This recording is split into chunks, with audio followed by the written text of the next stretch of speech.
Saya yang bernama Muhammad Rafizi Ramli dengan ini mengumumkan saya akan keluar dari PKR.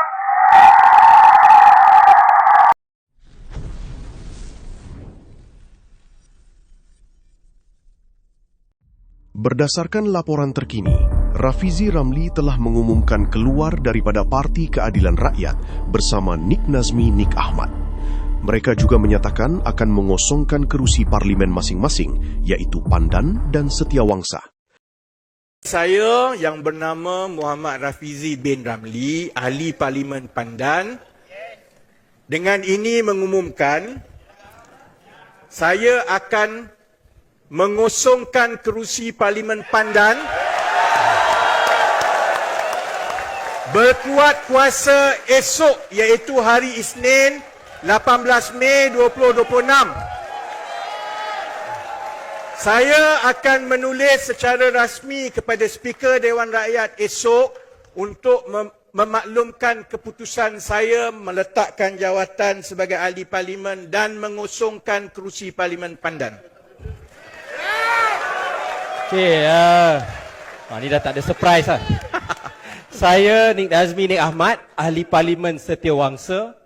Dengan ini mengumumkan saya akan mengosongkan kerusi P118 Parlimen Setiawangsa berkuat kuasa esok Isnin 18 Mei 2026 dan saya akan menulis secara rasmi kepada Speaker Dewan Rakyat esok untuk memaklumkan keputusan ini.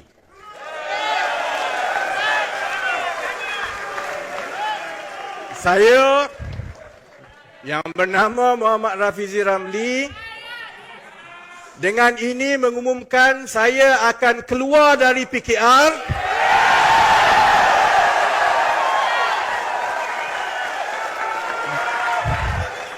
dan menyertai bersama berkuat kuasa hari Selasa 19 Mei 2026.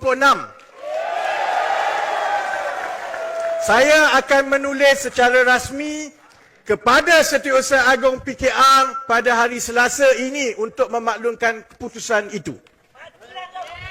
Saya Nik Nazmi Nik Ahmad dengan ini mengumumkan saya akan keluar dari PKR dan menyertai bersama berkuat kuasa hari Selasa 19 Mei 2026.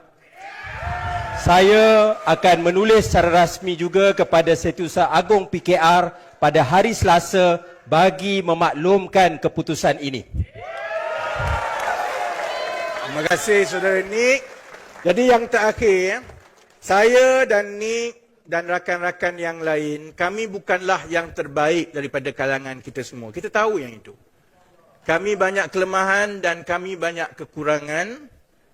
Cuma sekarang kami diberi amanah untuk membawa obor idealism ini sementara kami masih ada kekuatan supaya satu hari nanti kami boleh wariskan obor itu kepada pimpinan generasi muda.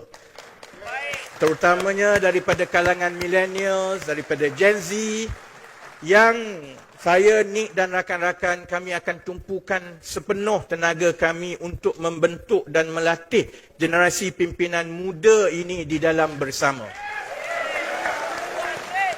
Jadi saya akhiri dengan serangkap pantun kepada semua yang hadir, kepada yang menonton, kepada seluruh rakyat Malaysia. Pulau Pandan jauh ke tengah, Gunung Daik bercabang 3.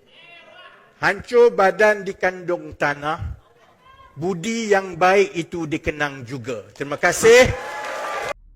Menurut laporan media, kedua-duanya akan menyertai Parti Bersama Malaysia dan mengambil alih kepimpinan parti itu. PKR melalui Setiausaha Agungnya Fuziah Saleh mengesahkan keanggotaan mereka gugur secara automatik selepas pengumuman tersebut dibuat selaras dengan perlembagaan parti dan peruntukan anti lompat parti. Perkembangan ini dianggap antara perubahan politik terbesar dalam PKR sejak pembentukan Kerajaan Perpaduan kerana Rafizi sebelum ini dilihat antara pemimpin utama parti dan pernah dianggap calon pengganti kepada Anwar Ibrahim.